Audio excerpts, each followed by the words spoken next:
Happy Friday, guys! This is Amy in another installment of our video series, Everything But the Kitchen Sink Talks. You can see that we're in a very different location than usual, and it's because I'm actually filming this on a Monday. Mondays for me mean comfortable clothes, no makeup, hair up in a bun, laundry's going, dishes are going, the kitchen gets cleaned, and it's a making day. And today I am tackling a couple of batches of our famous soap. I am going to start off with all the measurements and kind of walk you through everything behind the scenes on all of my safety gear and maybe a little bit of the story behind our soap. So our biggest ingredient in the recipe is coconut oil, which I buy in 35-pound buckets, and we slowly gather up enough to weigh our 99 ounces.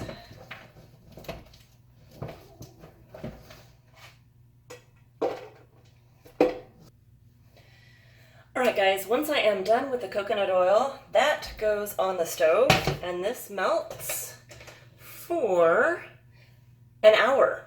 Next up, I measure my water.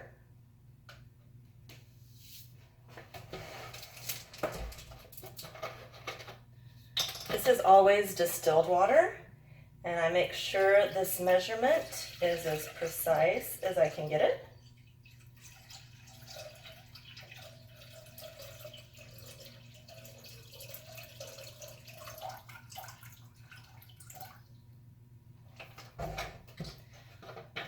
Okay, and then comes the dangerous part, the fun part. The whole reason why I put off soap making for the first 4 years of my business. Bar soap was actually in my business plan. I was going to start the business with our now famous salve and our lip balms, our sugar body scrubs, and it was supposed to be bar soaps. But when I started working with formulas, figuring out recipes, and watching all the videos on how dangerous it was and all the safety concerns I had, and having 2 children running around the house, it was just kind of out of the question. I wasn't going to do it.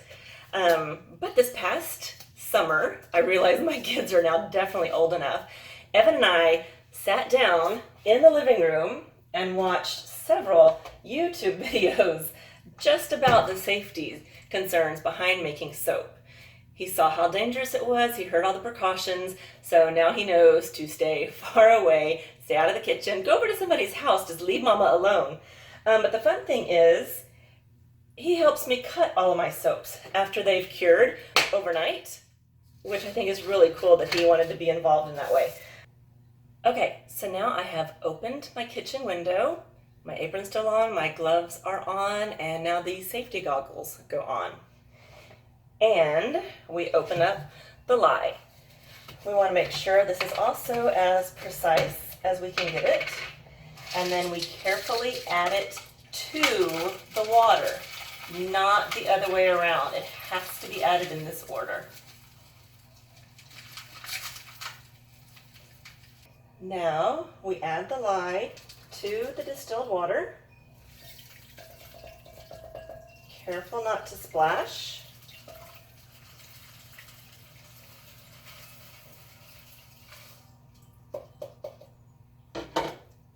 I give it a stir.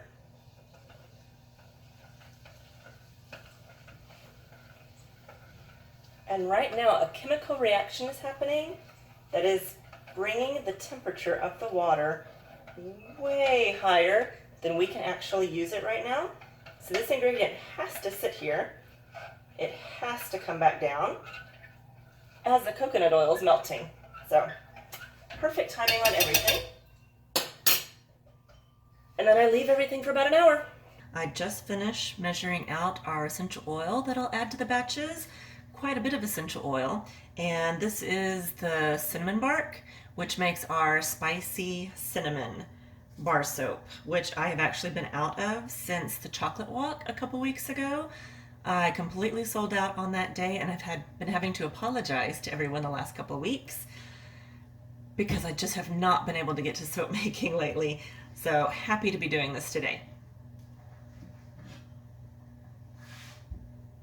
This is all the coconut oil that has melted.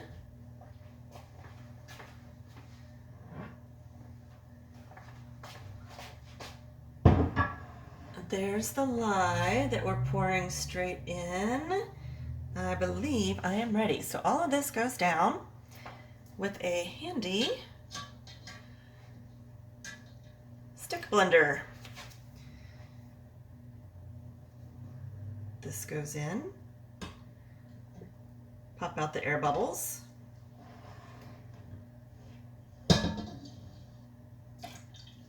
In goes the lye.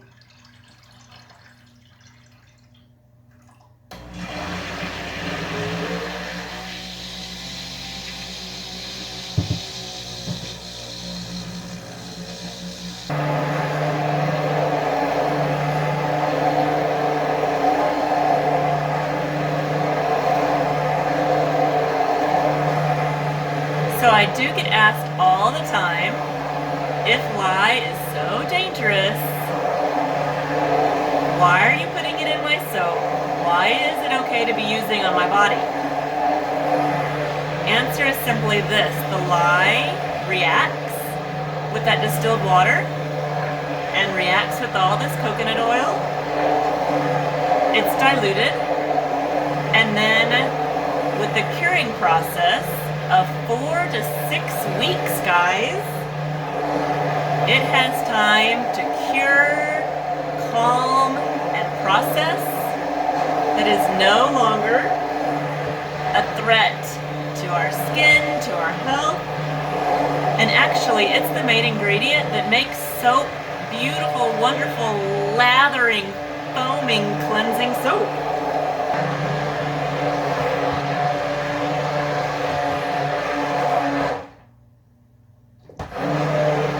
All right, it's time, and the rest of the process has to move as fast as I can. In goes the essential oils.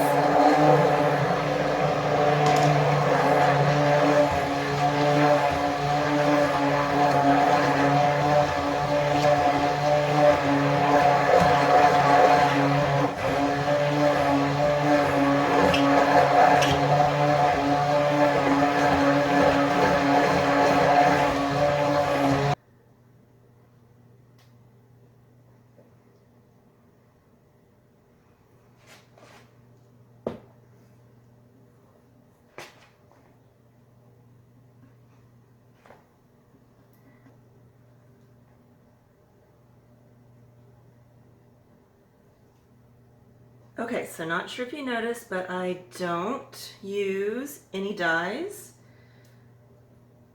Our cinnamon soap gets its color from the essential oil. But I always add dry botanicals so I can really see the difference in my soaps just by looking at them, because most of them turn out pretty white. Our cinnamon soap gets safflower petals sprinkled on top.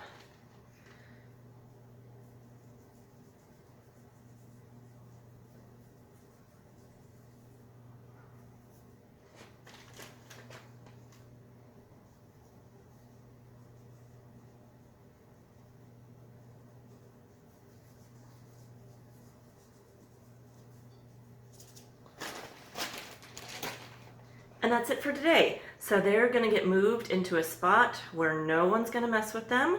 They're going to get covered. They're going to cool down overnight and solidify. And then tomorrow, Evan cuts them for me. All right, guys, the last step of the process is cutting the soap after it's rested for a whole 24 hours. Then all these slices will sit for 4 to 6 weeks while they cure. So, like I said, Evan does my cutting. This is the spicy cinnamon loaf.